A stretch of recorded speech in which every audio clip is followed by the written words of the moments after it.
Picture this. The year is 186 BCE. You are a Roman father. Your household is honored, affluent, influential.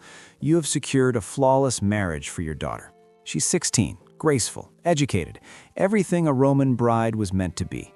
The wedding rites were flawless. The banquet was splendid. Your daughter smiled. And now she is guided away for the final rite, the one no one ever mentions. She glances back once, her eyes silently asking something. You turn away because you understand what will occur, and you are powerless to prevent it. This is the rite Rome concealed so thoroughly that scholars are still uncovering proof. What I'm about to show you is not legend, it is recorded practice, and it exposes something about the convergence of faith, authority, and organized abuse that reshapes how we view ancient Rome. Here is what we know for certain. Between 300 BCE and 200 CE, Roman marriage law contained a clause that appears in legal records but is almost never clarified. It is called the Jus Primate Noctis in later medieval sources, but in Rome it bore another name, Deditus Devorum, an offering to the gods. If you believe that the silenced histories of what powerful systems inflicted upon the powerless must be preserved, consider liking this video and subscribing. Your support shines light on practices that were intentionally hidden for thousands of years. Let me tell you what Roman fathers never told their daughters. Act 1 of the ritual, the legal foundation. In Roman law, marriage moved a woman from her father's control to her husband's control. This transfer was known as manus. But here is what the legal texts disclose. Before this transfer could be finalized, before a woman could become a wife, she had to be purified. That is the term used in the legal codes, purificus, purified. The legal code of the 12 Tables, Rome's foundational law, includes a clause. No bride of a proper Roman household shall enter marriage without purification by the appointed guardians of divine will. Appointed guardians of divine will, that was their term for the priests. The sacred Bona Dei, priests of the good deus, a fertility cult that existed at the very heart of Roman religious life. Here's what makes this especially disturbing. Roman religion was transactional. You offered gifts to the gods granted favors, a simple exchange. But in the case of marriage, the offering was not wine or grain or slaughtered animals. The offering was the bride. Consider what that implies. You were getting married. You were 16, maybe 17 years old. You have been prepared for this your entire life. You understand your duty, but no one explained this part. No one told you that before you belong to your husband, you belong to the gods, and the gods demand proof. Act 2 of the ritual, the chamber below. Archaeological evidence from multiple locations across Rome reveals purpose-built chambers beneath major temples. These are not burial crypts, they are not storage rooms. They are chambers with specific features. Stone beds, channels carved into floors for liquid runoff, locking mechanisms on the doors from the outside. In 2003, excavations beneath the Temple of Bona Dei on the Aventine Hill uncovered one of these chambers fully intact. Inside were inscriptions on the walls, not prayers, not sacred texts. Names, hundreds of names, all female, all with dates beside them. Dates that align with recorded Roman wedding celebrations from the same periods. British archaeologist Catherine John spent 3 years documenting these inscriptions. Her 27-page report concludes, these appear to be records of women who underwent some form of ritual in this space. The nature of the ritual is not explicitly stated. That is academic language for, we know exactly what happened here, but we are unwilling to say it plainly. Let me say it plainly. This was where priests asserted the right to consummate the marriage before the husband. The ritual functioned like this. After the wedding ceremony, after the public celebration, the bride was escorted to the temple, not by her husband, he was forbidden, by female attendants instead, older women who had undergone the same ritual. Your daughter is led downstairs, into darkness. The air is cold, the walls are stone. She is brought to a door. Inside waits a priest, or several priests. The sources do not agree. Here's what the few fragmentary descriptions tell us. The playwright Plautus, writing in 205 BCE, references the practice in a comedy that was later severely censored. Only fragments remain. In one fragment, a character says, "The gods receive their share before any man. That is the law, that has always been the law." Another character replies, "And the bride? What does she receive?" First character, "The blessing of purification, if she survives it. If she survives it." That line was removed from later versions of the play. The philosopher Lucretius, writing in 50 BCE, references the practice more directly in a passage that medieval monks attempted to erase from manuscripts. We only possess it from a single surviving copy discovered in 1417. He writes, "The rituals of Bona are called sacred, but they are terror. What the priest claims to offer to gods he takes for himself, and the law shields this theft with the word divine." Consider the machinery of that system. You were a Roman father. You know this ritual exists. You know your daughter will endure it, but you cannot refuse, because it is not abuse, it is religion. It is not assault, it is purification. It is not a crime, it is divine law. The system has constructed perfect insulation against resistance. Act 3 of the ritual, the silence protocol. Here is what makes this practice especially hard to document. Roman women who underwent the ritual were legally barred from discussing it. Not discouraged, barred.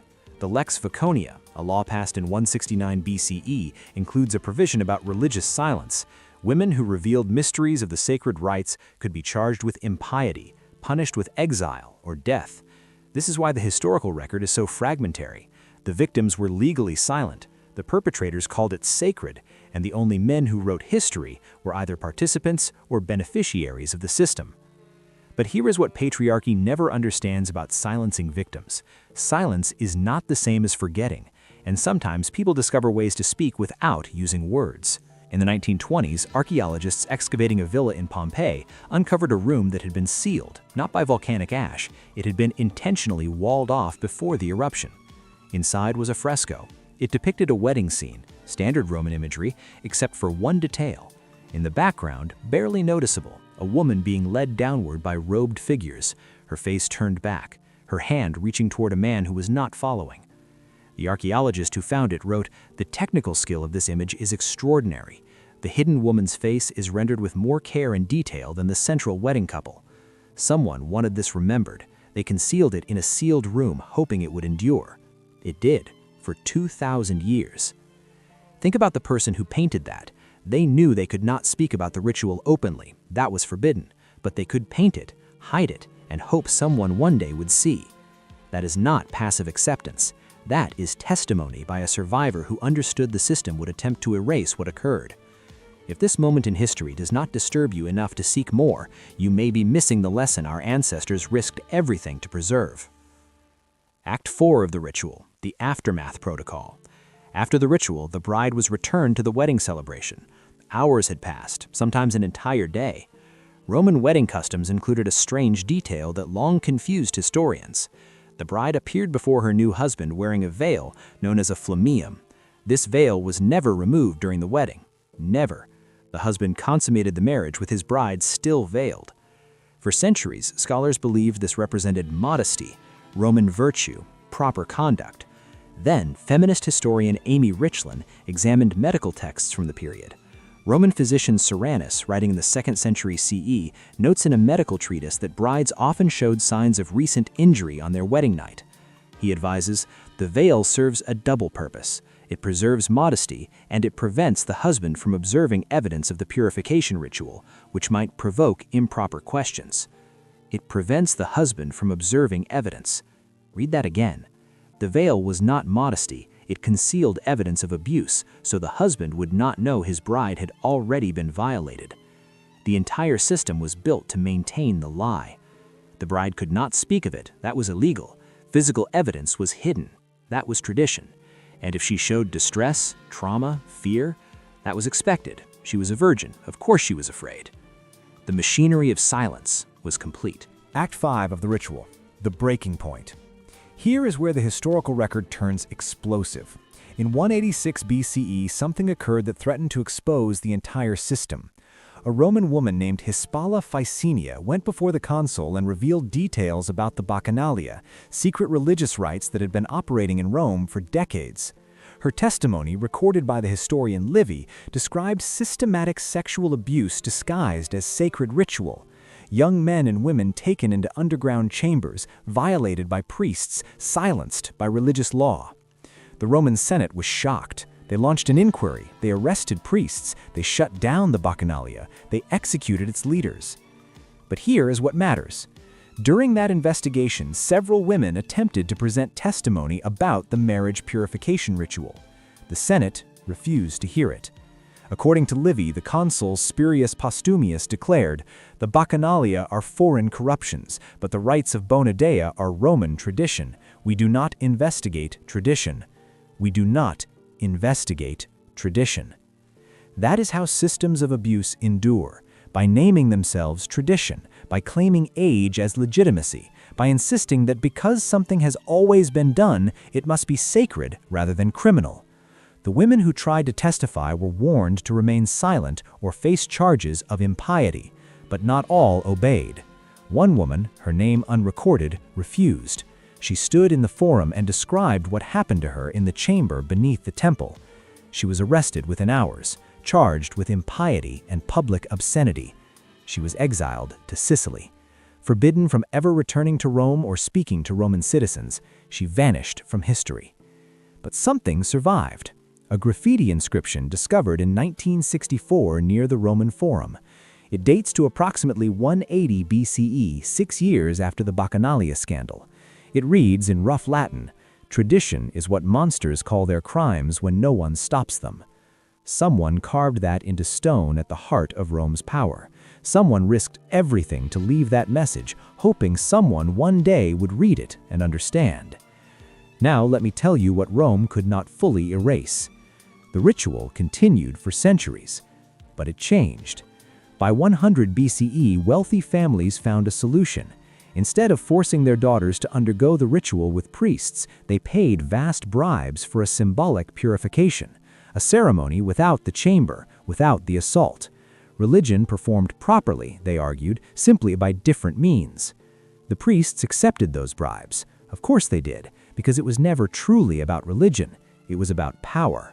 Once wealthy families could purchase exemption, the practice exposed itself.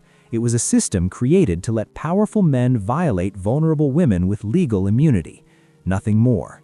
Nothing sacred. By 1 CE, the practice had largely ended among elite families, but it continued among the lower classes for another century because they could not afford the bribes. The historian Juvenal, writing around 100 CE, mentions it with bitterness. The poor still offer their daughters to the old gods. The rich offer gold instead. Even the gods now prefer money to virtue. The system adapted, but it did not end because of morality or justice or any recognition that it was wrong. It ended because wealthy men decided they did not want it happening to their daughters. As long as it happened to someone else's daughters, it was tradition. The moment it threatened elite families, it became negotiable. That tells you everything about who the system was built to protect. Here is what modern historians are finally beginning to admit. For centuries, classical scholars dismissed or minimized these accounts. They called the evidence fragmentary. They claimed the sources were unreliable. They argued the entire matter was likely exaggerated. They did everything except actually investigate what occurred. Why? Because acknowledging this practice means admitting that Rome, the foundation of Western law, the model of civilization, embedded systematic sexual abuse into its most sacred rituals. It means accepting that Roman marriage was not a contract between equals. It was a transaction that included state-sanctioned assault as part of the legal process. It means recognizing that when we celebrate Roman law and Roman civilization, we are honoring a culture that protected perpetrators and silenced victims for centuries. That is uncomfortable, so historians looked away. But in the last 20 years, new archaeological evidence and new analytical frameworks have made denial impossible. The chambers are real, the inscriptions are real, the legal texts are real. The women's names etched in stone are real. We cannot turn away anymore. In 2018, a team from the American Academy in Rome released a comprehensive study examining all available evidence surrounding the Deditis Diorum ritual. Their conclusion states, "The evidence strongly indicates that premarital religious purification rituals in Roman society involved sexual assault of brides by religious authorities, systematized through legal and social structures that prevented resistance or accountability." That is academic language for "this happened, it was systematic, it was protected by law, it was evil." But here is what gives me hope within this terrible history: the people who resisted. The woman who stood in the forum and spoke the truth knowing it would ruin her. The artist who painted the hidden fresco, hoping it would endure. The person who carved graffiti into stone at the center of Roman power. The families who found alternatives, who paid bribes, who broke tradition because they loved their daughters more than they feared the gods. The historians who preserved fragments of truth even when the system demanded silence. These people could not stop the machine, but they recorded it. They left proof. They refused to let it vanish completely. And 2,000 years later, we are finding their messages. We are reading their warnings. We are hearing their resistance. That matters, because here is the lesson Rome tried to bury. Systems of abuse do not collapse because everyone suddenly realizes they are wrong. They collapse because enough people refuse to participate, because enough people document the truth, because enough people decide that tradition does not excuse cruelty. The wealthy families who bought their way out did not do it because they suddenly developed feminist consciousness. They did it because they chose their daughter's safety over custom. That isn't heroic. That is the bare minimum, but it was enough to begin fracturing the system. One family refusing, then 10 families, then 100. Eventually, even priests could no longer claim it was sacred. When enough people withdraw their participation, even the most deeply rooted systems collapse. That is not just ancient history, that is a blueprint. Stand in Rome today. Visit the Temple of Bonadea on the Aventine Hill. It is ruins now, only broken columns and scattered stone. But if you go beneath, if you locate the entrance to the excavated chamber, you can still see the names on the walls. Hundreds of names. Julia, Cornelia, Flavia, Fulvia. Women whose fathers brought them here. Women who endured the ritual. Women who were forbidden to speak of it. But they carved their names into stone anyway. Not defiance, not rebellion, just this. I existed. I was here. This happened to me. That was all they could do. Leave their names. Hope someone someday would find them and understand. We found them. We understand. And we refuse to allow Rome's version of history to be the only one. If this revealed something you had never heard before, press subscribe and turn on notifications, because we will keep uncovering the rituals and practices powerful institutions tried to erase. Leave a comment with your thoughts, and I will see you in the next investigation. Here is my final question. How many other rituals like this existed across ancient civilizations? How many other practices we labeled tradition were actually systematic abuse disguised as religion? How many names are still carved into hidden chambers, waiting for someone to find them and speak the truth the victims were never allowed to say themselves? The Roman marriage purification ritual is not unique because it was especially cruel. It is unique because we have evidence, because enough fragments endured that we can reconstruct what occurred. But the machinery of abuse masked as tradition, shielded by religious authority, enforced through legal codes, sustained by silence, that is universal. That is every culture.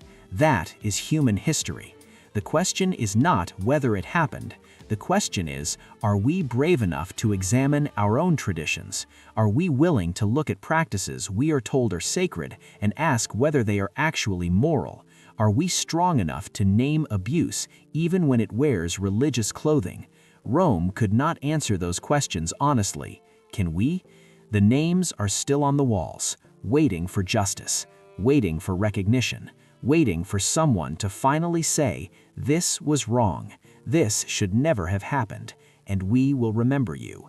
Not as victims who stayed silent, as survivors who left evidence, as resistors who carved truth into stone, as women who refused to be fully erased. Your names outlived Rome's empire. Your testimony outlasted Rome's loss. Your resistance survived 2,000 years of silence. We hear you now.